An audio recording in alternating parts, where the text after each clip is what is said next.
ГСП онлайн. Городские новости сейчас.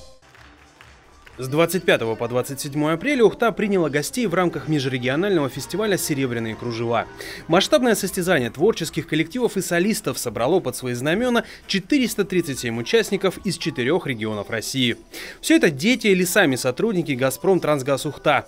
Да и сам фестиваль организован под эгидой предприятия и проходит в Ухте второй год подряд. Предварительно на местах среди претендентов на выступление провели отбор. Изначально заявилось порядка 800 человек. Испытания выдержало чуть более половины.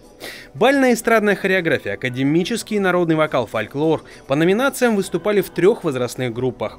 Подчас все это выглядело весьма экзотически, например, как танец для богов в исполнении коллектива «Лакшми». Волнение перед сценой – это самое сложное в городе. Все равно иногда бывает немножко мандраж. Немного страшно. Это жизнь такая. Параллельно и в рамках фестиваля также прошел конкурс «Юный художник» и благотворительная акция. В фойе установили урну, куда все желающие могли кинуть посильную сумму, что пойдет на необычные книги. То есть маленькие слабовидящие дети, и есть мировая литература, которую при плохом зрении в обычном формате воспринять сложно. Объединяем и получаем идею собрать средства на специальное издание книг для детей.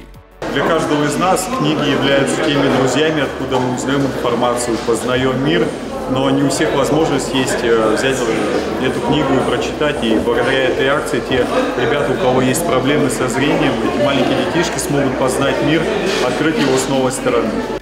Северные кружева – это не только классный шанс выступить на серьезных испытаниях своих талантов, способностей и подготовки.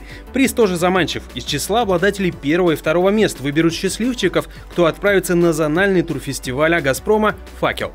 Но уж там, если себя проявишь, до общероссийского «Факела» рукой подать. Но прорваться непросто, оценивают участников профессионалы, каждый в своей сфере, будь то вокал или хореография. А председатель жюри вовсе всем известная спортсменка и комсомолка, актриса театра и кино Наталья Варлей. Ее мнение о том, какие участники подобрались на фестиваль и кого стоит хвалить.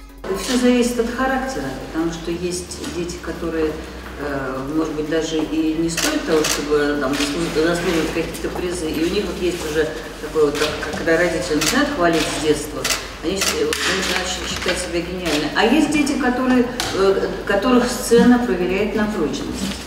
Это и те дети, которые посвятят свою жизнь, а кто-то из них наверняка посвятит свою жизнь искусству, для них это, конечно, очень полезный опыт. Опыт соревнований, опыт общения с конкурентами, опыт удач или провалов, такое же тоже бывает. Бывает, что человек подготовлен, выходит и проваливается. Не в голосе, не ту ноту взял, петуха дал, не там вступила музыка, зависит уже очень от многих причин. Я думаю, что это очень полезное мероприятие. После 2 дней выступлений, нервов, переживаний, слез и личных побед определили победителей. В каждой из номинаций появились свои тройки призеров, а гран-при фестиваля завоевали 2 коллектива из Вологодской области. Как и говорилось, обладатели 1 и 2 мест имеют шанс отправиться на зональный тур в Екатеринбург в ноябре этого года. Если пройдут выше, добро пожаловать на международный уровень в мае 2019 года.